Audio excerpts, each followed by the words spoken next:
Welcome to the Growler, a Hoot Ed podcast hosted by Paul Dana and other bald friends like Mo Egger, Dave Nanametz, home of all your Bengals breaks, takes. Welcome to the Growler. All right, welcome into Balds Don't Lie. Paul Dana Jr., Jay Morrison here with you. Mo Egger going to join us here in a little bit. How we doing, Jay? I'm doing great. It is the 28-year anniversary of me becoming a dad. I'd like to shout out my daughter for a happy birthday, Veda, 28 today. I don't know if she listens to the show. I know her girlfriend's a religious listener, so maybe Bethany will let Veda know I shouted her out. There you go. Way to open it up. Open it up. Check the box. Yes, exactly. Did it.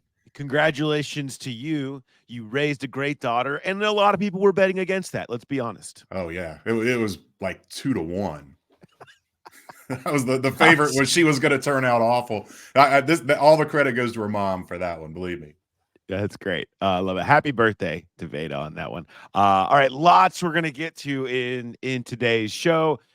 It is Eagles week. We'll spend a lot more time talking specifically about the Philadelphia Eagles on Thursday's show as when we get deeper into preview mode. Excited about some of the stuff we're going to do there.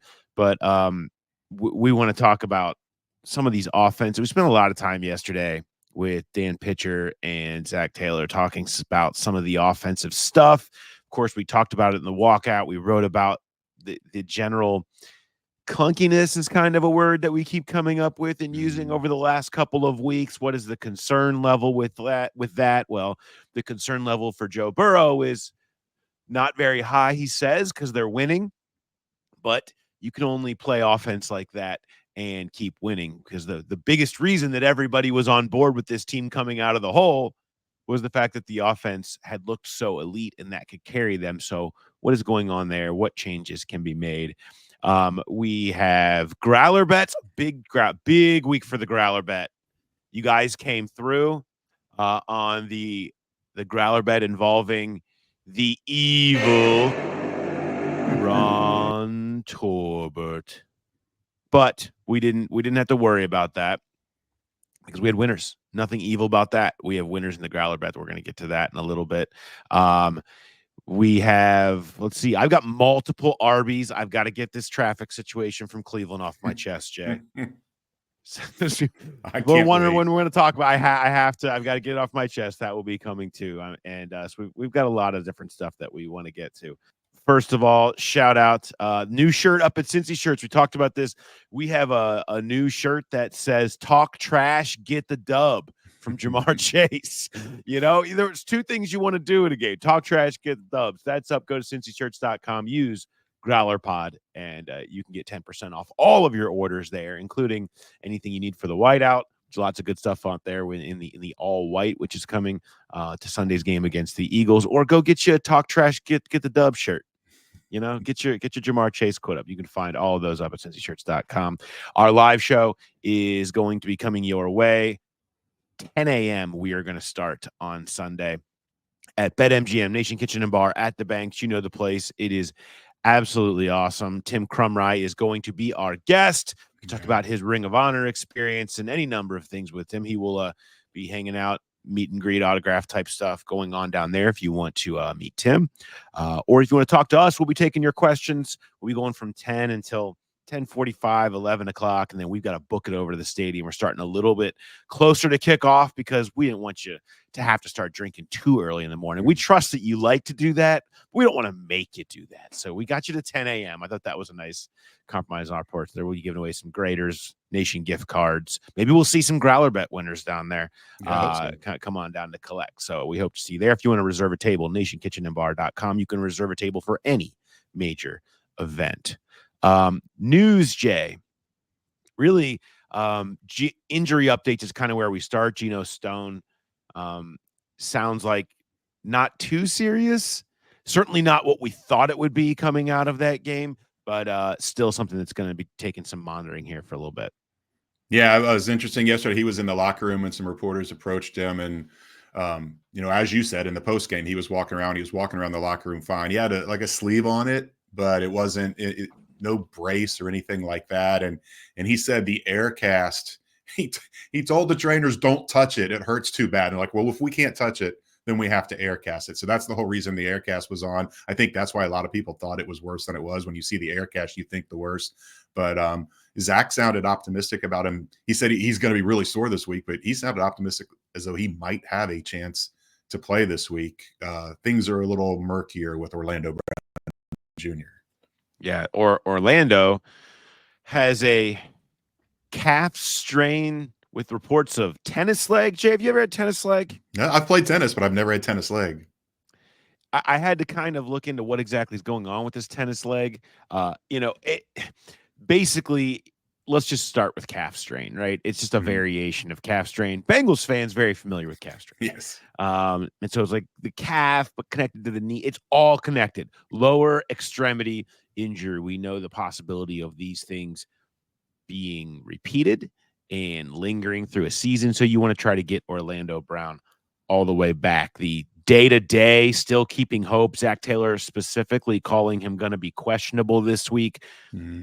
I don't see a world where you rush back Orlando Brown. Specifically, Jay, when you consider the big picture of their tackle situation, it is just an absolute mess. Right now, you have Cody Ford's going to play left tackle. They're going to keep Amarius Mims at right tackle.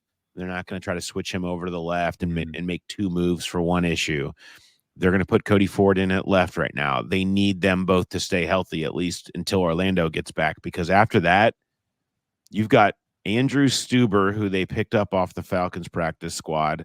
You have Devin Cochran on your practice squad.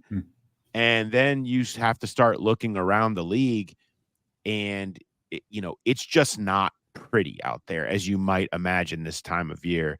So I would expect some kind of a move, one that probably involves poaching off a practice squad again, like they did with Stuber, who has no NFL experience. He was terrible as a pass protector in the preseason with Atlanta, but he was a guy, right? I think we're going with the pulse being the only thing that they're looking for at this point.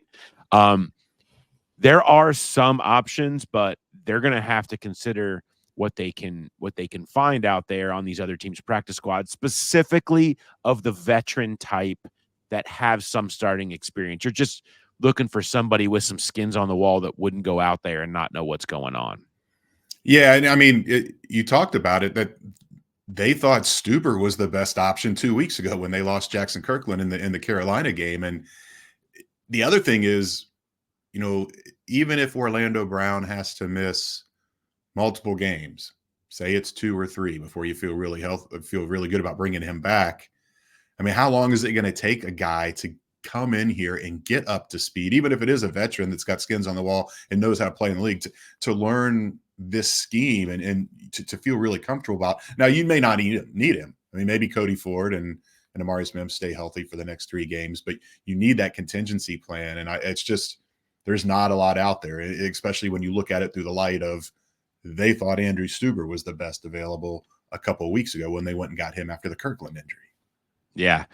And maybe he ends up being the answer that who they would have to go to as that swing tackle. They more just hope that Cody Ford is fine.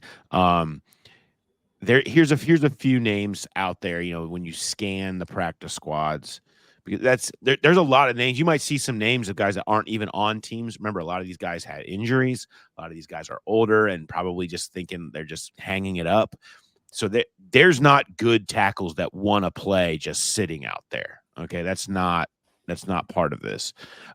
You have the name that stands out to me is Cam Fleming, who is on the Broncos practice squad, and he was even elevated in recent weeks. He's somebody who we've talked about in free agency the last couple of years, who's been a swing tackle, come in, he's played, he's started for seasons. That's kind of the only precursor that I'm looking for right now. There's a name like Jamarco Jones, who has 7 starts. He's on the Lions practice squad. Lucas Niang in Kansas City started 14 games as a rookie, though he hasn't really played again. Jake Curran is on Chicago's practice squad. He has 9 starts with Seattle in his career, younger guy.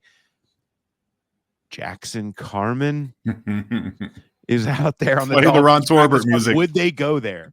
Would they bring back Jackson Carman? Yeah. He knows the system. Does that matter? This is where it's at right now when we talk about Orlando Brown and where they go for that swing tackle and the backups at this point. That's where it stands. So we'll see what happens. The move may have come out. Make sure you keep it locked to us on X and on the sites, and you'll see all the info on that stuff. So that's kind of the major news right now.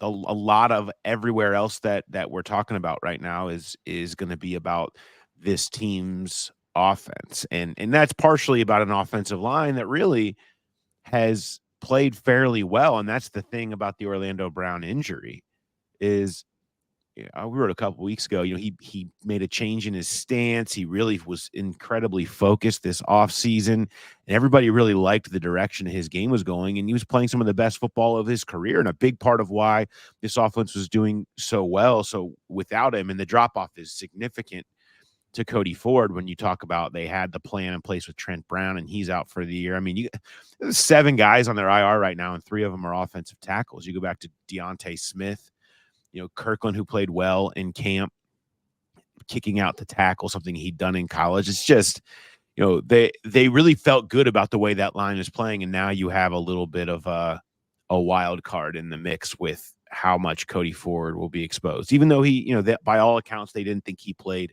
terribly, gave him enough on Sunday, having to line up across from Myles Garrett. Yeah, and I think you're going to see more of that going forward, that they helped him quite a bit. You're going to help anybody with Myles Garrett, but I think that's going to be the case where, Zach Moss is going to be chipping, and you're going to have a tight end over there helping. I mean, Cody Ford hasn't started a game at tackle since 2019. I mean, he started some games in the league at guard, but this is a different animal. And, I go back to last year. Remember last year when they signed him and they thought he was going to be a guard candidate, and it was pretty quick into camp. Day 3, day 4, the pads go on, and they're like, no, that's our swing tackle. They saw how physical he was. It was Carman and Deontay Smith, and they had all these other guys available as options to be that swing tackle, and Cody Ford stood out and won that job. So it's not just complete contingency here that they have no other choice. They did like him when they had other choices as a tackle. Yeah. I mean, he was called an emergency tackle flex essentially at one point by Zach Taylor. I mean, it's not like this is ideal in any situation, but that's kind of where it is. You have the trade deadline coming up here in November 5th, and we can talk a little bit about that. And some people are asking me questions in the email about what would you trade for. Well, that's changed rapidly over the last couple of weeks. The defensive line and its depth has really stabilized, and now you wonder about the long-term offensive tackle situation, and if that would maybe be the area where if they were going to be looking at making a trade. And I still don't think that that's something that we're going to see, but a desperation position would be the type of trade you would think, and they're one injury away. I mean, if Mims or Ford or Orlando's gets worse between now and November 5th, I think that would have to be a very serious consideration as just a position of desperation in need of some kind of a potential starting tackle that they would potentially consider. All right. On that note, let's shift gears and bring in our good friend Mo Egger. Hello, Mo. How are we doing today? Man, I am doing great, fellas. What's going on? We're just getting through it here. Hey, congratulations. Big show in Middletown for you at the B-Dubs in Middletown this afternoon. I'm excited. You got to be excited. When, every week when we get there, you tell stories about, your history at each of these different B-Dubs all around Cincinnati. It's really remarkable to see how many places you've drank and watched sports at in this town. But at Middletown B-Dubs, do you have any experiences up there? I don't think I've been to Middletown in my life. I'll be completely honest with you. I've been racking my brain. I don't, the only person I know who's from Middletown is Seg Dennison. Maybe I could get him to stop by. But nothing against the folks in Middletown. I just haven't had a reason to go. I don't really know anybody who hangs out or lives in Middletown, and so I'm excited to be there for the first time. This will be where I start to tell my Buffalo Wild Wings Middletown story today. Yeah. At the Buffalo Today's Wild the Wings day. in Middletown. Yes, the Knicks play the Celtics tonight. So this could be where I watch the game, and then who knows? I'll have a story forever. As someone who covered Butler County high school sports for a number of years, I will tell you, Middletown, a very, very passionate sports fan base up there. And Chris Carter's from Middletown, so you can add him to the list with Seg Dennis. And I don't know that Chris Carter is going to show up for the show, but a great athletic history in Middletown. No question. I'm excited. I feel like I've been missing out because everybody says, man, you're going to love Middletown. It's going to be great. So I'm pretty excited. Jay is certainly here to support his northern suburb brethren. I want to talk a little bit about, we just kind of went through the offensive tackle situation, and there's a lot of crossing your fingers and hoping that Mims and Ford can survive till Orlando Brown comes back, because it gets quite bleak. So I'm going to set that aside. Let's talk a little bit about the last 2 weeks offensively. When you watch, Mo, where do you start in terms of ways to make it feel smoother? Or do you look at it and are you like Joe Burrow? Look, wins, not concerned, wins, and don't see some of the issues. You chalk it up to, hey, Browns and Giants are good, found a way to win. That's really part of what matters here.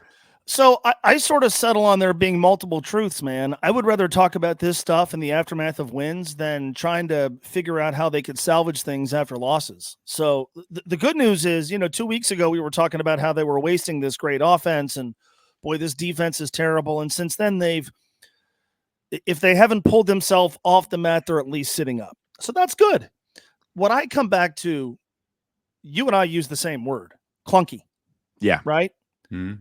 How many times have we used that word in recent years? This is the troubling thing for me, at least. This isn't new, right? Even when they've had successful winning seasons, we have spent considerable time wondering, God, why does it feel like they're just spinning their tires offensively for large stretches of time? Now, by the end of the season, maybe 2 games isn't going to feel like a large stretch of time, but we're there again. It's frustrating, and it shouldn't be the case given the quarterback they have, the weaponry they have, despite the conversation about what's going to happen at tackle in the coming weeks, the offensive line they have, the continuity they have, and let's go ahead and say it, the play caller they have. Like, why do they? And we talked about this on our show yesterday. The answer can't be, well, they played a really good front. It's the NFL. You're always going to play some defense that has something that's good. Well, they got a really good second. They had a really good front. Well, figure it out, man.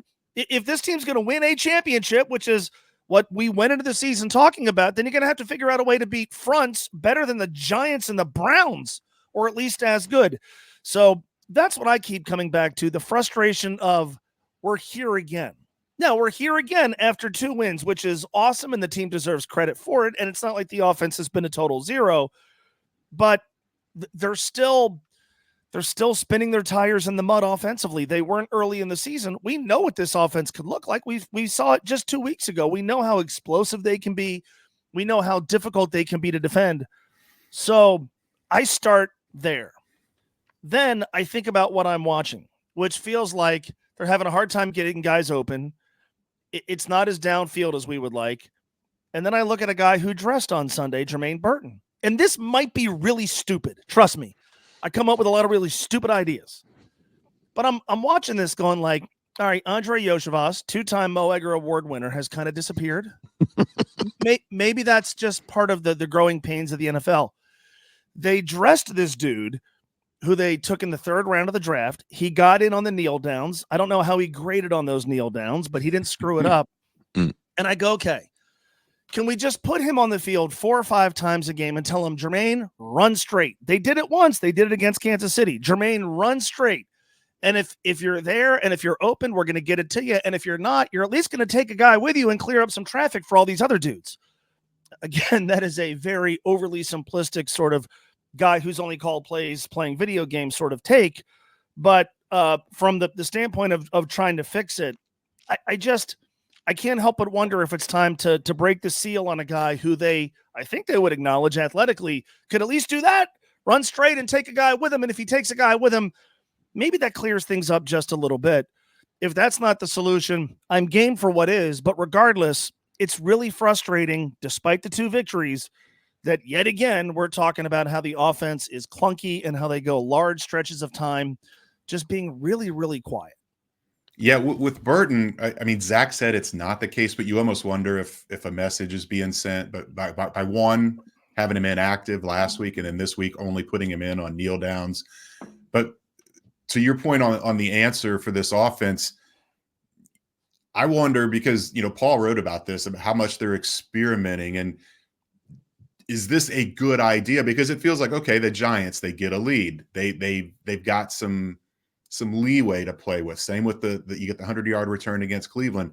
They're kind of working on things as they go, because yeah, maybe if the Browns jump on them 10-0, or the Giants do, they revert back to the same old thing. But that's kind of been a knock on this offense for so long, is they are so predictable, and they're trying to work in new things. And I wonder if that's leading to some of the clunkiness where, yeah, you could work on it in practice, but to really kind of execute it and work it in games, see what works, see what doesn't. And you take advantage of playing 2 teams that are not going to blow your doors off offensively to kind of work on these things. Is this kind of a build out to what this offense can become later in the year? I wonder if that's the case, because we've seen it.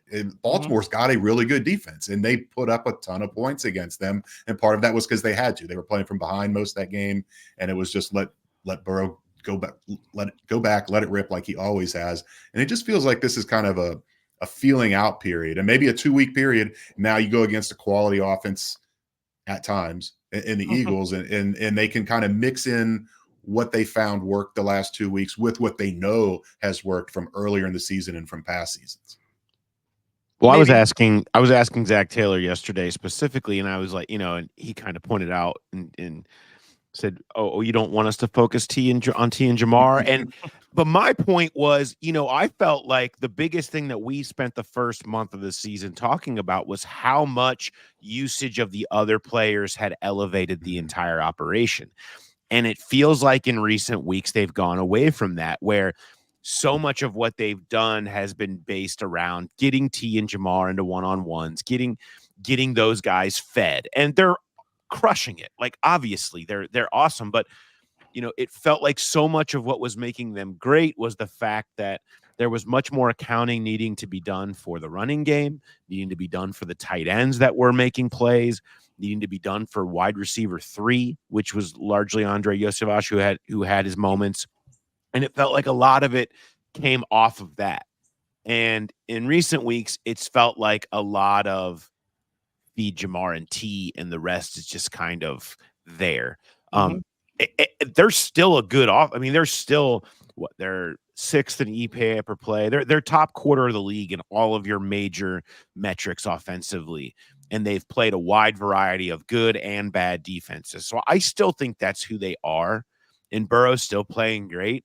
But it does, to me, feel like, I know you just want to feed T and Jamar because they're playing such good football. But I think there needs to be more emphasis on some of the tinkering, dipping into the other guys a little bit more. And that can really be what helps elevate T and Jamar to have higher efficiency plays and some of the bigger splash plays that they've seen. That's my perspective.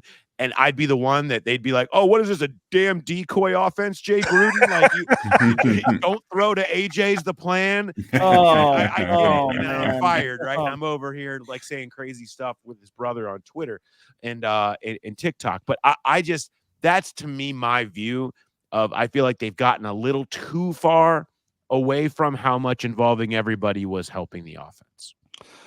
Why didn't they involve Jamar T on 3rd and 8 from the Cleveland 41 up by 8 points in the third quarter? Why did they not involve Jamar T? This didn't bother me nearly as much, but they didn't involve Jamar T when they got the football with 8.5 to go in the fourth quarter, and a chance to at least kill a little bit more time to salt the game away. Why did they go away from Jamar T and instead rely on suddenly unreliable Evan McPherson from beyond 50 with 4 minutes to go when they got the ball at the Cleveland 30-yard line after the Geno Stone interception? And so that's the thing for me, right? Like, yes, lean on Jamar. Yes, lean on T. Those guys are awesome. T. Higgins has been terrific. He's taken dudes with him. Suddenly he's, just like the world's most physical receiver. But like, I think part of the frustration that a lot of fans feel isn't just the overall lack of productivity. There are a couple of times where it feels like, all right, here's where they can do what they do, and instead they go into a shell. And again, anecdotally, like the one, I mentioned 3 situations that we talked about on our show and that I think raised a lot of fans' ire, if that's the right way to put it. That middle one with 8:34 to go and they got the ball deep in their own end when they kept it on the ground, that didn't bother me nearly as much. But the other 2, all right, you've got Jamar and T. Here are situations where you want to use them and they didn't. So, yeah, it's the lean on T and Jamar offense until there are situations where they don't. And then they just kind of go into a shell and run right into the other team's defensive line. So that, I think for a lot of folks, that adds to the frustration. It's the lack of productivity, but also moments. People talk about Zach coaching scared. I don't know if it's scared. It's just overly conservative given what this offense is supposed to be and what it often is. Yeah, I think the 3rd and 8 you mentioned was the one that Burrow checked out of. It was supposed to be a pass play, and he checked to a run play, and he got beat by a veteran defensive coordinator, Jim Schwartz. He outsmarted him there. The other thing is I just wonder if they feel like their margin of error is gone. They were 1-4 going to New York. Mm-hmm. It's like, okay, we're riding T and Jamar if we're going to dig our way out of this. When you're 0-1 in Kansas City and playing the defending Super Bowl champs, yeah, throw it up to Jermaine Burton. What do you got to lose? But then you dig yourself that massive hole, and I just wonder if this is just passing game specific. That's why they are leaning on them. What you were talking about was more of, instead of leaning on them, going to the run game. And that argument, that criticism seems valid because it kind of goes back to what we talked about on the walkout, Paul, where that killer instinct just isn't there. They just try to be conservative and run the clock and do the 4-minute offense, and instead of going for the throat and taking some shots there. And they certainly could have got closer to give Evan McPherson a better opportunity than that 50-yarder. And you kind of see that on repeat where they get down in that range. The Baltimore game, the exact example of that, where they just ran it 3 times and let him try a 53-yarder. That, I think, is where they need to open this thing up and be more aggressive.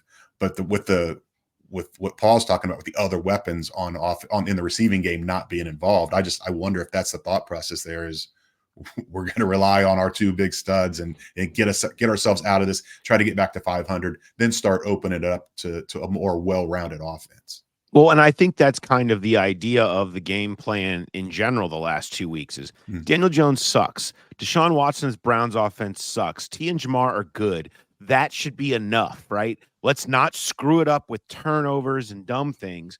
And this was something that Dan Pitcher said yesterday to us that I thought was really interesting. He said, there's going to become a point in the game, maybe gaining the most yards isn't the most important thing in that moment. Maybe it is maintaining the football and running the clock. And that could ultimately lead to a lesser output than you would want if you were just reading the stats after the game, but it was the right thing to do in the moment to win the football game. Yes, that affects how you call a game. We know we can be explosive. We know we can score lots of points. We know we haven't played our best football the last couple of weeks. We intend to do that going forward. Him talking about it has felt like that is just their direction they want to go with the game plan, is the low risk offense, especially when they have gotten out to leads. The thing is, though, it's fine to do that when you're up by 2 possessions. They haven't been able to. I mean, you get a special teams touchdown at the start of a game, and you have a million possessions to try to turn it into a 2-score lead and can't do it. Like, to me, that's the problem. I don't have as much of a problem with up 21-6, just kind of sitting on things and trying to work it out and not make mistakes. It's the same thing with the Giants. 2 weeks in a row, you've had this chance to just absolutely eliminate an opponent early in a game and failed to do it. And this is not something that you should ever be able to say about this offense when you consider the weapons and the level that they're capable of playing at. Yeah, I mean, you mentioned in the first half, they scored 0 offensive touchdowns. Here are the drives in the first half. 3 and out, punt, 6 plays, missed field goal, 5 plays punt, 3 plays punt, 4 plays punt, 3 plays punt. That's by design. Inspiring. So yeah, I understand. Hey, look, let's lean on the fact that the other team's offenses are not equipped to beat us. Fine. That's smart.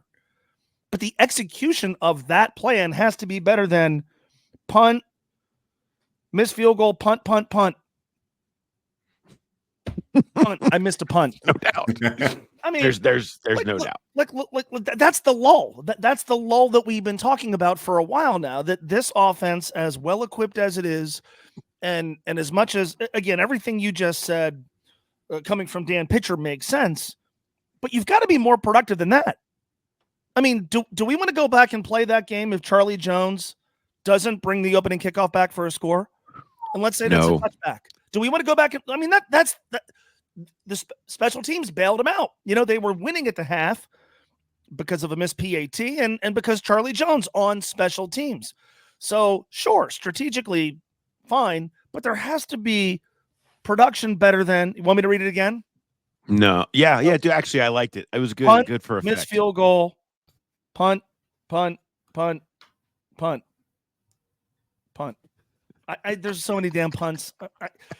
So fine, great, awesome. Can you do more than hang up a donut in the first half, right? And that's the continuation of a theme that we have been hitting on now for a while, and that's frustrating. These lulls. I don't need 30 points a half. Nobody it'd be nice if they could do that, but I need more than just an endless line of Ryan Rico lining up in punt formation. It's similar to what they were dealing with last year when Burrow had the calf injury, and Zach kept saying that over and over again. Just couldn't get into a rhythm. 3 and out, punt. Got to figure out a way to move the ball early. You're right. If they don't get that, not only the mathematical part of that, where you get the 7-point lead right off the bat, but how electric that crowd was with Nick Chubb running out. And then if they go 3 and out and the Browns get the ball, maybe that touchdown by Chubb at the end of the half puts them up 2 scores instead of just getting it to 7-6. It's something that the killer instinct isn't always in the fourth quarter. Sometimes you need to come out and be more aggressive and not kind of feel it out. It just feels like they kind of have the March Madness mindset right now, just survive in advance. Just do whatever you need to do to get to the next game. And you got the Raiders in 2 weeks, so that could look similar these last 2 weeks. But the 2 games sandwiching that, Eagles, Ravens, you're gonna have to put up points early and often. Yeah, and I need to correct myself because I was reading the incorrect column. I was reading the how ball obtained column. No, it was actually punt, downs, punt, punt, punt, punt. Sorry. I'm not sure which one sounds worse. Yeah, I don't know. So, but you're right. So they got it mid fourth quarter at their own 39, and I'm going, all right. They just missed a field goal. Charlie Jones has put them up top. Go down 61 yards and score, ball game, right? Yeah. Like right there. You're exactly right. There's an early kill shot. And instead, they ran 6 plays and turned it over on downs, and then they punted the next 4 possessions. But you just said to me the thing that is key. Well, this is what they dealt with last year. Well, last year it was, Burrow's got a sore calf, and the NFL's not letting him play with 12 players. I don't remember what all the excuses were.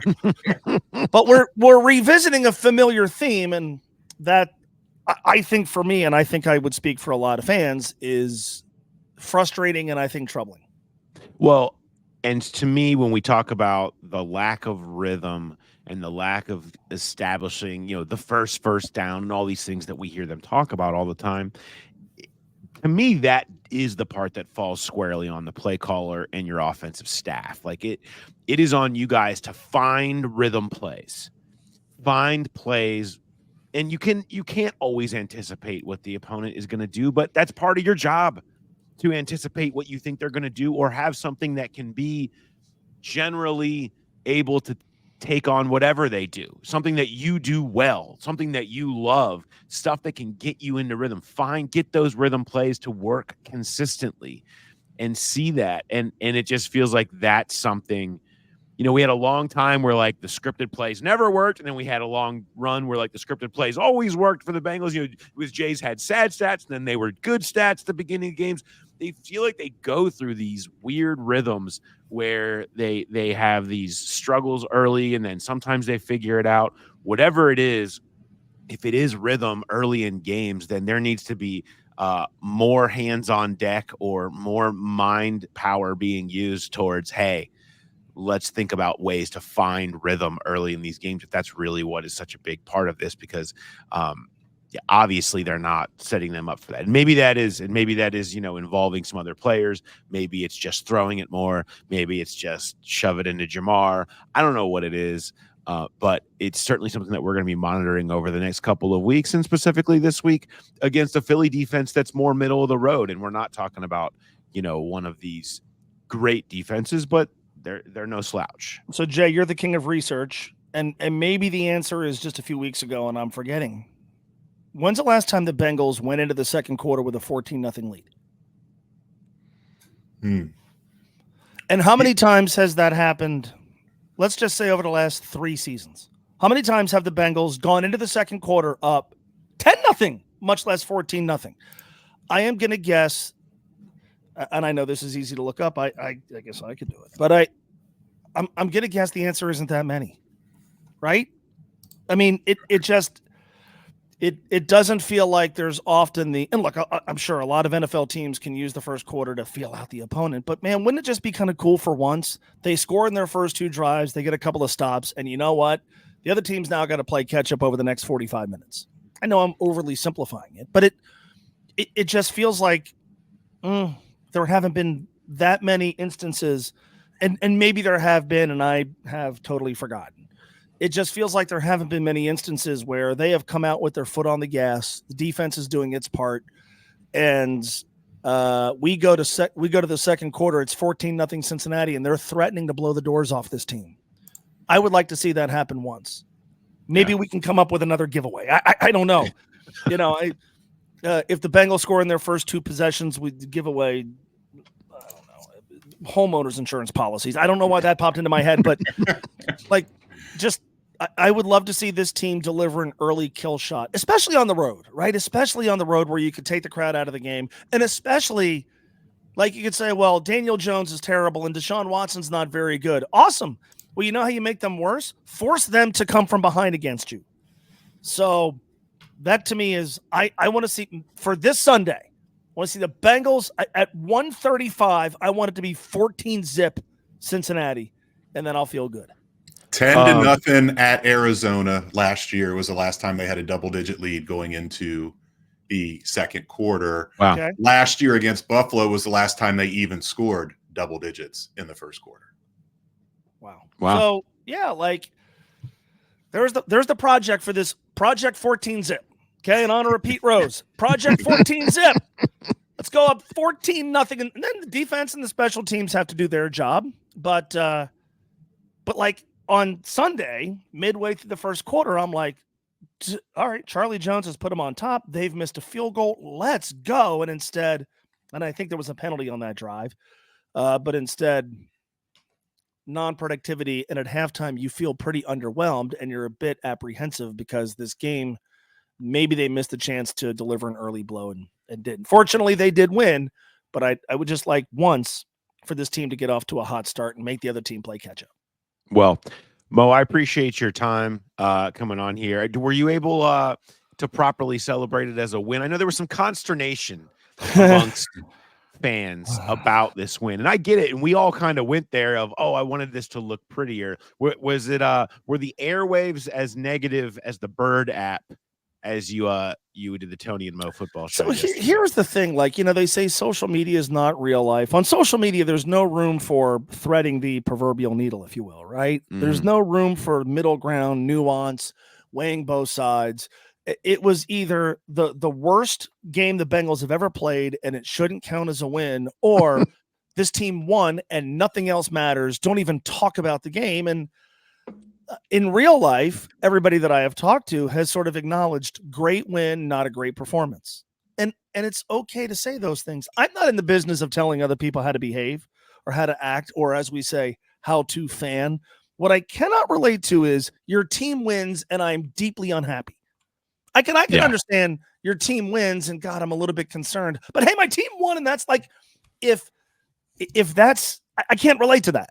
I also can't relate to they won and nothing else matters. I can't, I don't know. But in real life, most people that I have talked to have kind of accepted, yeah, that wasn't a great performance. It's going to have to be better. But hey, man, 3-4 is better than 2-5, and it's certainly better than 1-6. And so it's easier to sort through this stuff when they've won games, which they have the last 2 weeks. No doubt about it. Mo, appreciate your time as always. We will catch up with you next week. Enjoy Middletown. Maybe you can stop by Hamilton, and Jay, send some recommendations for some places to stop by when you're up there. I'm sure there's lots of them. Well, I do have a recommendation for a guest. Apparently, we've all forgotten about all the baseball we watch and listen to, because how could we forget that Kyle Schwarber was from Middletown? Yeah, it's true. It's true. All right. I don't know if Kyle's on social media, but I'll reach out to him. Sounds great. Mo, appreciate it. Have a good one. See you guys. All right. Much thanks to Mo for joining us. And let's shift a little bit. We spent a ton of time talking about offense, the offensive situation, where they're at with that. It is important to mention, I think, that the defense has recentered itself. Again, I feel like it's such a weird dynamic in the teams that they've played over the last month, right? They've played these teams that have really good offenses and bad defenses, and now they've played a couple teams that have really bad offenses and good defenses, and so you've seen the Bengals in that middle place a little bit. And they have recentered themselves defensively. The biggest thing to note, and Zach Taylor made specific mention of this on Monday, is how much their missed tackles have come down to earth. I mean, it was such a big problem with what was happening for that first 5 weeks, and now they have 10 combined the last 2 weeks. 4. This is PFF charting. 4 against the Browns, 6 against the Giants. I mean, they were up around 14, 15 per game earlier in the season, going way high up into numbers that Lou Anarumo had never seen before. So I think that's a big part of it, is whatever that refocus on, the defense being able to make tackles. And they have continued to be good at not allowing explosives. They're second in the league in explosive play rate allowed. That's one thing they've been able to hang their hat on a little bit. That will be tested this week against Philadelphia with Devonta Smith and A.J. Brown and Saquon Barkley, who lead the league in explosive plays. I mean, he's got all these 40-plus yard runs, and they love to throw it deep to A.J. Brown. So I'm really curious to see if that can continue. But that does seem to be the defensive line coming back, not just allowing a million missed tackles, has been all they've needed to really stabilize themselves and look more like the group that you thought they were at the beginning of the season, that could be an average or maybe better type of unit. Yeah, but it is a good question. Is it the health of the defense that is leading to this, or is it the bad offenses that you mentioned that they've played that have helped that? But regardless, you build confidence on that. You build momentum, and they are playing better. There was they didn't allow a single explosive pass against the Giants, and only 3 against the Browns, and 2 of those were on that final drive when they pivot into their third quarterback that they're dealing with. So it's going to be, they are going to be stressed big time against the Eagles on Sunday. Which is why I'm really excited for this game. And we'll get more into it on Thursday. I love how similar these teams are. I love how rare the matchup is. I love what it is as a measuring stick for the Bengals, in that let's be honest. Look who they've beat. I mean, you big win against Carolina, big win against Cleveland, and the Giants. I mean, look, they need to start beating quality teams. They need to prove that they can do that. And I think offensively and defensively, you want to get a better gauge with more of a like opponent. And I feel like Philadelphia very cleanly fits in there, and it's why I'm really interested in this game as a little bit more of a truth teller for where they're at this season, where they are not going to get away with playing the way they did in Cleveland and winning. They're not going to get away with that, and so I'm really looking forward to Sunday for that reason. Let's talk about the big picture, though. They've got their big 3 wins against 3 cellar dwellers in the league, but it's when you look at the makeup of the AFC right now, you have 5 teams at 5-2, or Kansas City at 6-0 there. Pittsburgh and Baltimore being amongst those. And Baltimore, I still think it proved again last night. Yeah. Lamar is off the charts good right now. Year 2 in the Monken offense has been a thing. Derrick Henry keeps just cruising. They're just a machine on offense, and they look, to me, all respect to undefeated Kansas City, I think Baltimore, to me, looks like the best team in football. And I would, if you're the Bengals, you'd much rather, if you were given a choice of a round 1 opponent, they'd rather go to Arrowhead than M&T Bank. I can almost tell you that for sure. That considered, there's your top 5. You have a 6th and a 7th seed. That is just uninspiring. I mean, Indianapolis and Denver are both 4-3, 1 game ahead of the Bengals. Denver, who they play, the Chargers are 3-3. Their offense is obviously messy. We saw that last night in their loss to Arizona. Miami behind them is just a bunch of teams that look dead man walking to me. Yeah. Miami, right? Maybe Tua brings them back to life. I don't think so. They seem just too far gone at 2-4. Vegas, the Jets, Jacksonville are all 2-5. I mean, they look lifeless. Maybe you can see the Jets, but I mean, goodness gracious. Tennessee, Cleveland, New England, that's what you're talking about. The Bengals in the mix here, and Indianapolis has been, how are they winning games, right? The Richardson Flacco thing might come to a head at some point if they really feel like they can get in, and Richardson maybe struggles. Are you believing in Bo Nix in Denver? I mean, they have a really good defense. It's so wide open, and the ability to get in there, and even Pittsburgh, who's 5-2, has an insane back half of the schedule. I mean, they have 2 against the Ravens, 2 against the Bengals, Kansas City, Philly, all in the back half of their schedule after their bye, and Washington, all on the back half of their schedule. They have an absolute grinder. I don't know what Pittsburgh is yet. I think that we've proven that they've been very Tomlin-y, right? They look very Tomlin-y right now. But that's about it. My point is, it still feels very accessible. It still feels like a team that is more than capable of getting in, drawing that first-round road game, and being quite dangerous if they can get this offense to be where it needs to be, and feeling fine about getting into the tournament. They've gotten themselves to that good spot. They just now have to prove that they have a ceiling capable of winning games there, and that's what the next month or 2 is going to be about. Yeah, of the 7 teams behind them, really the Jets are the only ones that you could see. I mean, you said it, maybe Miami when Tua comes back, but that if he comes back, how long is he back? Yeah. The Jets, I wonder. I mean, they've lost 2 games after changing coaches. They've got Devontae Adams now. They got Hassan Reddick coming back. That was a bad loss against the Steelers, but you could still, just the pedigree of Aaron Rodgers, I could see them kind of turning around. I haven't looked at their schedule. Pittsburgh, we don't know what they are because we've only seen a half of what they currently are, where that first half with Russell Wilson Sunday night was awful. And then you saw what that offense can be. And we know their defense is good. The interesting thing here, so you're talking about basically what, 7 or 8 or 8 or 9 teams vying for those 7 spots. The last 3 years since they expanded to the playoffs in 2021 to add that 7th team, 7 of the 9 wild cards have been 10-7 or less. So that 10 kind of seems like the magic number. Last year, 2 teams got in at 11-6. But there have been 9-win teams. There have been a 9-8 team. There's been a 9-7-1 team that have made the playoffs. So 10 kind of feels like the magic number to get to.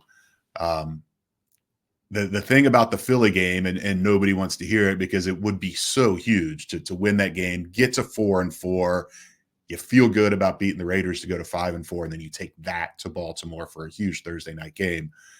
The Philly game doesn't necessarily eliminate them, because we talk about this all the time with one of the first tiebreakers being AFC record. So losing to an NFC team, yeah, it's not ideal to go 3-5, but that wouldn't hurt them as much.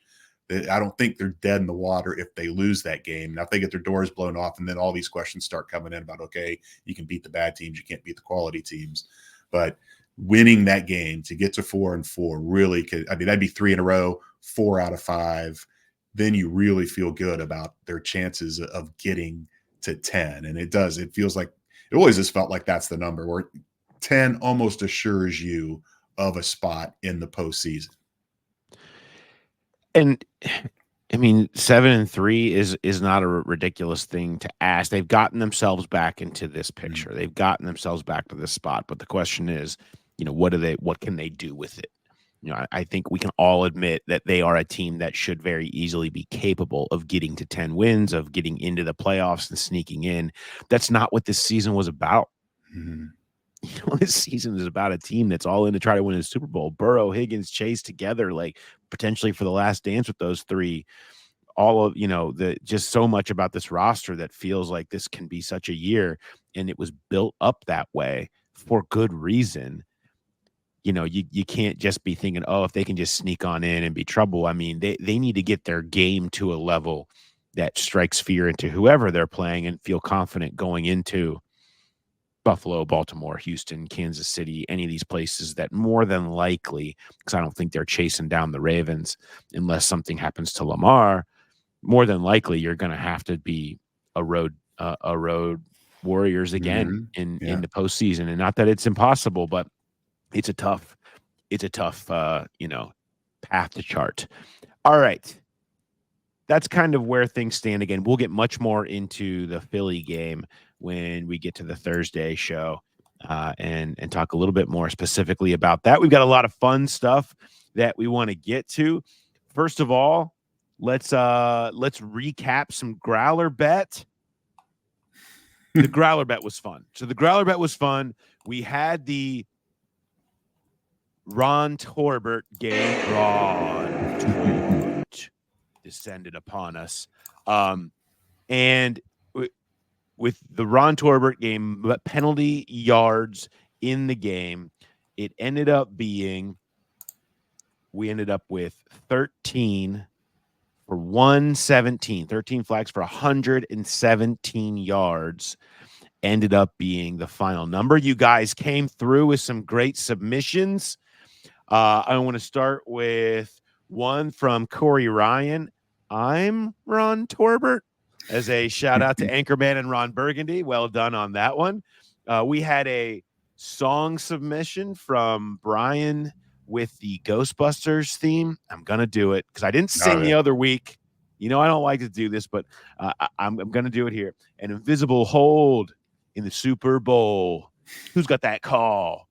Ron Torbert. Bengals fans, boo the man. I think you all know Ron Torbert. Well done. Well done. Yes, appreciate your creativity. Appreciate you, go Ghostbusters. We're in the Halloween season. Very well done by Brian. Michael says, Dear Ron Torbert, you are the Milwaukee's best ice of beer selections. Be a growler, a 50 West Christmas cookie ale, or be nothing. First of all, besmirching Milwaukee's best ice that got some of us through some tough nights in college. Absolutely. All right? I'm not going to really stand for that. All right. Everything has its role, and cheap beer that you can get you through an evening is worth admiring. Okay. That's all I'm saying. Ray White, the legend, all work and no flags makes Ron Torbert a dull growler bet. I like that. I like that a lot. And my winner, though, was somebody that went to the next level and went full meme. And I think maybe it was the evil music that set it off. But we had Here's Ronnie and has an actual photo from The Shining of Ron Torbert's head coming through the door, with game-changing penalties being the axe and Bengals fan being the scared person in the background. Just well done. Shout out to Andrew McCormick for breaking that one out. Love that. You guys ran with it. You did what you do. Fantastic work. We appreciate it. Yeah, and Ray White's was also a Shining reference with the makes Ron a dull boy. So that's one of my favorite movies. So I do appreciate that one. I will say that the winners got lucky, because I still don't understand how that they ruled that uncatchable. The ball landed 4 yards beyond Jamar, and he'd already slowed down and he had been hooked. It's baffling, and that should have been a 31-yard penalty, which would have increased the number to 148, which would have been closer to my number of 165, which is why I'm so salty about it. I'm glad you guys won, but you shouldn't have. Yes. Our winners were, we had made John Bolton, Jay Ross, Pat Johnston, William Jacob. We're all so close, so close. But this was not a week to be close, because there were 3 winners in the Growler Bet this week: Kent Montgomery, Jay O'Brien, Kyle Beverly, all with 117. So shout out to them. You guys just send emails into the Growler Podcast at gmail.com with your information, and we will get you locked in and make sure that you guys get some bar tabs at Nation Bet MGM for our next live show, or we can work something out. Just hit us up, let us know your situation, and we will make it happen. Thanks to everybody that participated in the Growler Bet. You guys are awesome, and you continue to crush it. Okay. Let's see. RPBs, Jay. What do we got for our run passer boots from last week? So the All Browns one didn't work out so good. It was what happens first: Myles Garrett sack, Nick Chubb explosive run, or a Deshaun Watson explosive pass. Garrett didn't get a sack. Chubb's highest run was 5, not near explosive. Deshaun Watson did have an explosive pass. Both of us went in that same exact order. We went Garrett, then Chubb, then Watson. So the boot hit again on us. The Watson explosive pass, by the way, was with 2:14 left in the second quarter. It's definitely the last pass he's ever going to throw this year. Might be the last pass he throws in Cleveland, if they can figure out a way with the injury to get out of that contract. We also had a Bengals-centric run passer boot, and it was what happens first. The Bengals convert on 3rd and 11 plus, something they had done 2 times the week before. Someone other than Trey Hendrickson gets a sack, or Ryan Rico has a 55 plus punt. Sheldon Rankins had a sack with 9:50 left in the second quarter to be the run. Ryan Rico didn't have a great day, but he had a 58-yard punt with 12:02 left in the fourth quarter. They had 3 3rd and 11s and longer. They were all 3rd and 13. They didn't convert any of them. I ran with that. I ran with a 3rd and 11. I was going with the hot streak from the Giants game. I passed on Rico, and I booted sack, which hit. You nailed it, Paul. You ran with the sack, passed on Rico, and booted the 11 plus. Love it. It's good. Feels good to win. It always feels good to win. So RPB's there. Let's see. Also, I want to shout out, because we did get a photo submission on Twitter. I asked, and you guys made it happen with the Tyson Anderson and Ryan Rico faces on Braun and D Wade, as they called themselves, the Braun and D Wade of punting. And there it was Rico on Wade, and then Tyson Anderson going up top for the dunk. For those of you watching on YouTube, I hope that you watch and follow on our YouTube channel. Search Growler Podcast there, and you can see it. Great stuff there. Thank you for you guys are just all over it this week. Well done. We have to show that to those guys in the locker room on Wednesday. I will. Assuming they don't watch the show. Yeah. Well, of course, they're already on it. Yeah, already on it. Okay. Let's get to Arby's, right? Do you have any Arby's for me? Yeah, I'm pretty sure the NFL censored Frank Pollock. So I didn't go to Cleveland. So I was watching the game at home, and I could hear him screaming and cussing up a storm on the sideline after that holding call on Cordell Volson that wiped out the Chase Brown 28-yard run.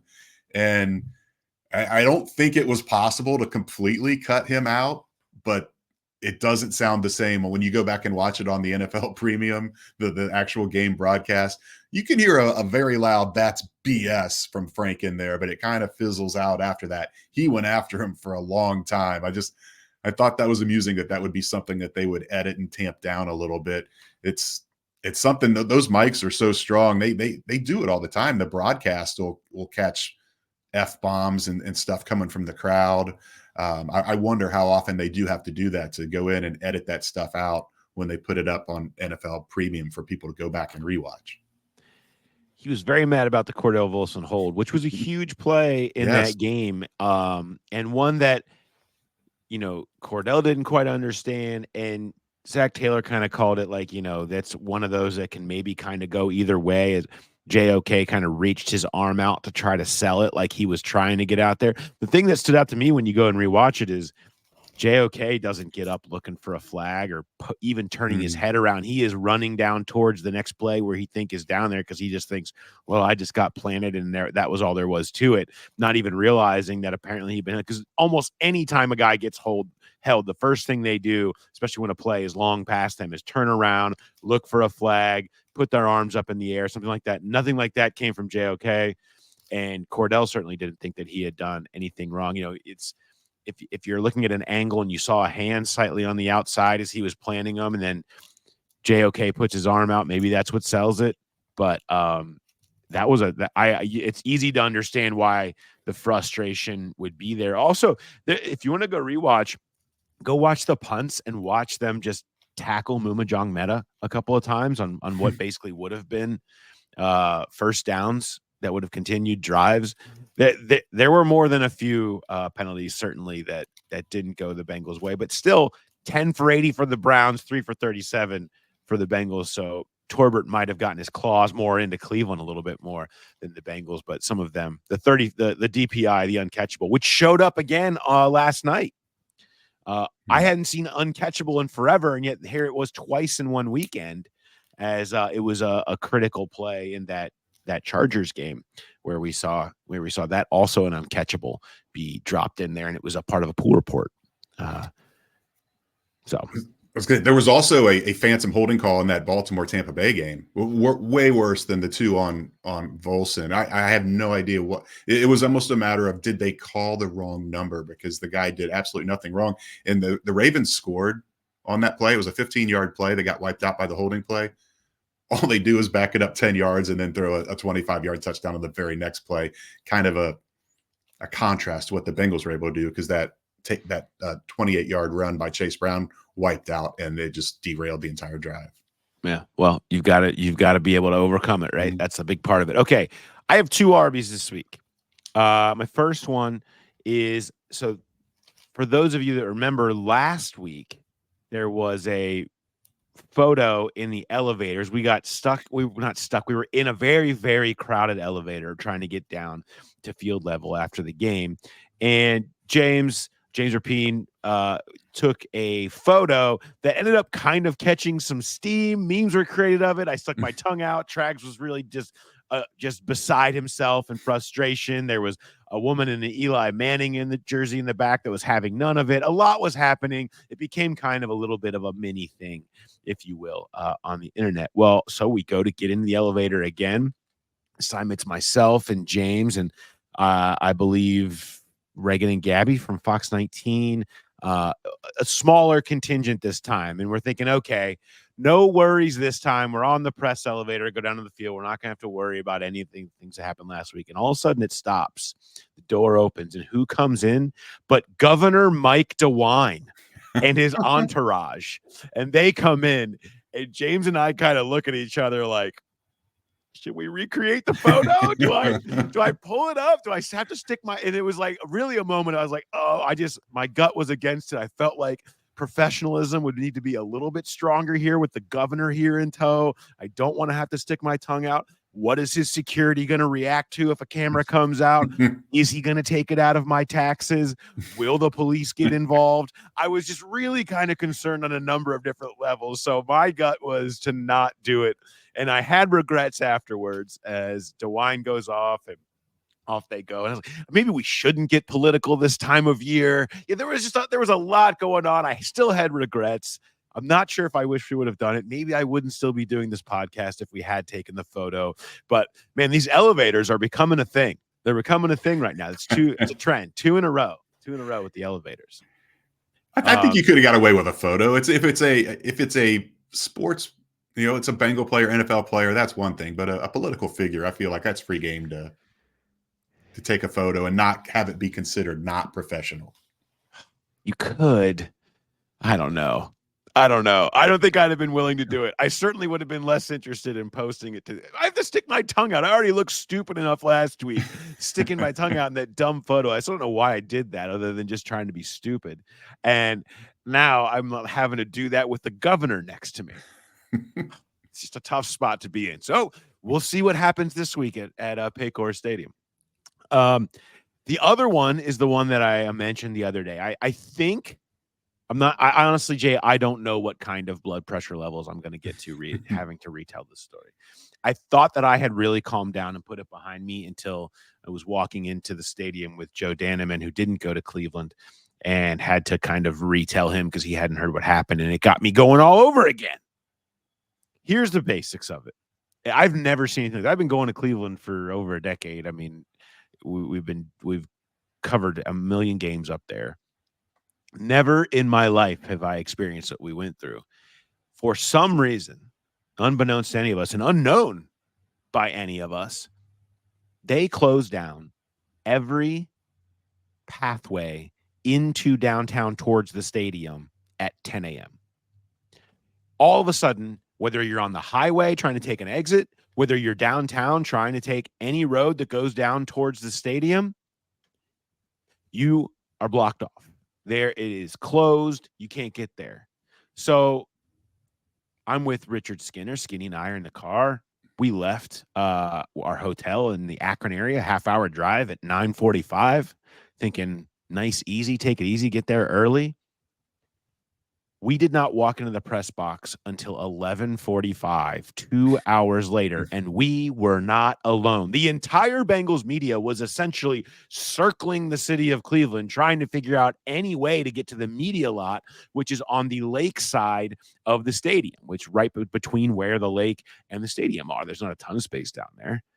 And so, but you're going through traffic, getting in all these different traffic lines, as it always is around a game day, just trying to find any street that will be open. Where is the open road that goes down there? There must be one. There couldn't be none, right? There's a major event, a stadium having a game happening. And how could every road in there be closed? That's impossible, Jay. There's no way that could be the case. But as we kept going through traffic jam to another person who had it blocked off, another one that blocked off, apparently that is the case. Finally, so we asked someone, and he just says 55. I don't know what that means, why you would just yell a random number at me, but that's what was said. A man just yelled 55 at me, like I'm supposed to know what that means. So we turned around and we started trying to figure out, let's decode this puzzle. What could 55 mean? What does that mean? We eventually had to stop and ask somebody else who was a very nice person at our third road closed that would have taken us right down to the stadium, saying, you actually have to go all the way down to 55th Street and take a left, and then take a left onto South Marginal Road and take that in. 55th Street, we were on 9th. It was about 3-4 miles outside of the city where you had to go and then cross over to go on this tiny little bootleg road and get into traffic there and matriculate your way all the way back through the back roads to this stadium. It makes absolutely no sense in the world. They didn't tell a single soul that this was going to be happening. And meanwhile, we're on the phone with each other trying to figure out if anybody knows any way to get in there. At one point, Ben Baby from ESPN's like, I don't know. I'm on the other line with the police. We're just, please, anyone tell us how we're supposed to get to this stadium. It has never been this way in all my time covering the league and going to games in Cleveland. It was insane. We finally park. I open the door. The first thing that happens is some weird giant bug lands right on me immediately. And I'm like, get me out of this town right now. I can't. I'm not in a good place. So once we got up there, that's when we were told that apparently they used to close the roads at 11:30, and now for some reason they do it at 10. I don't know. Team Brook Park, though, over here now officially. Team Brook Park. I'm just uninterested in whatever the hell was going on there. But forewarning to anyone that has to get into the purple lots or any of those lots that are back there to be well aware to either get there before 10 or prepare to take the weird back roads on 55. Do you hold this against Zach Jackson at all for not giving us a heads up, or do you just assume he probably figured Browns media relations is competent enough to let the opposing media know that this is going on now? Are we going to take back the graders? Oh, What happens now? No longer graders worthy. No, Zach was so good on our show. I'm going to let this go. Yeah. And I don't, who knows? Maybe this was a direct retaliation for the Brook Park announcement. I don't know what exactly was going on up there, other than it was somehow worse than Buffalo, Kansas City, all these terrible getting to the game experiences that you typically have in the league. Never experienced anything like that. The entire Bengals media contingent basically missed inactives and was hours late because there was no warning from Browns PR or anybody or the city or anything about them making it impossible to get into a stadium during a major event. Somebody will have to tell me why that is. Sorry. So that I felt like that was definitely a calmer version of the one that I've told. I've told that a few times now. I've come down a little bit. I feel like I can kind of breathe, but still not happy about it. Nor should you be. You know who I should have told? I should have reported that to my governor. Yes. I had every opportunity to combine these two ARBIES, call out the Cleveland people. If anybody could get things done, he could. You know, he was probably in one of those stupid police escorts that they let through the road closed signs to get through there. I bet he didn't have to go down South Marginal Road. He might have been the reason the roads were closed. That's when I went to Super Bowl 16 with my dad as a freshman in high school. George, the elder George Bush, was the vice president at the time to Reagan, and he was going to that game, and they closed everything down. And we were on a bus trying to get to the stadium, Pontiac Silverdome. Couldn't get anywhere close. We ended up getting off and trudging across the ice to get there. The bus driver says, "We'll be parked in this lot after the game." We're like, okay. We come out after the game, thousands of buses. We have no idea which one is ours. It's just when government officials get involved in going to these games, the ingress just goes haywire. Did you have a problem with the University of Miami's ingress, Jay? I did. It was terrible. It was nowhere near as bad as yours, but it was awful as well. We left in plenty of time to get there, and we didn't get in until 3 minutes left in the first quarter. And it was my issue was, and maybe you had this too, or maybe the guy yelling 55 was the way to go. But when things like that are happening, everyone rolls down their window and wants to have a long conversation with the police officer. And at some point, you just want to yell, "Figure it out." You don't have to. Every single car stops and talks to the cop for 5 minutes. Just go figure out where you're supposed to go. They're telling you which direction to go. You don't need to ask them a million questions. Well, and our Bobcats took the hard L. It was in general just not a great trip up there for you. I'm sure the people of Miami are fine, and we appreciate all the Grow pals that have degrees from that lesser institution. But congratulations to them on their win. One tipsy Miami co-ed said FOU as we were walking in before the game even really got going. But everybody else was very nice to the OU contingent that was there. Yeah, they're good people. They're good people. And let's be honest, none of us are winning anything. It doesn't matter. So, all right.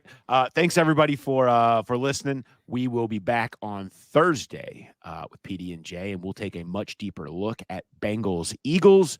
Excited to dive into this game. Going to be a fun one. And of course, Who Dey Light with myself and Mark on Fridays. We'll dive into the lighter side of the Bengals week. Send all of your questions, whether they are weird, normal, football related, ambush, flags, anything you need, send that thegrowlerpodcast@gmail.com. And we hope to see as many of you as want to come down. Tim Crumry will be our guest at our live show. We are starting at 10 a.m. at BetMGM Nation Kitchen and Bar down at the bank. Such a fun place to hang out before the game. We hope to see you down there. All right. Thanks, everybody, for listening, and we will talk to you next time. Have a good one.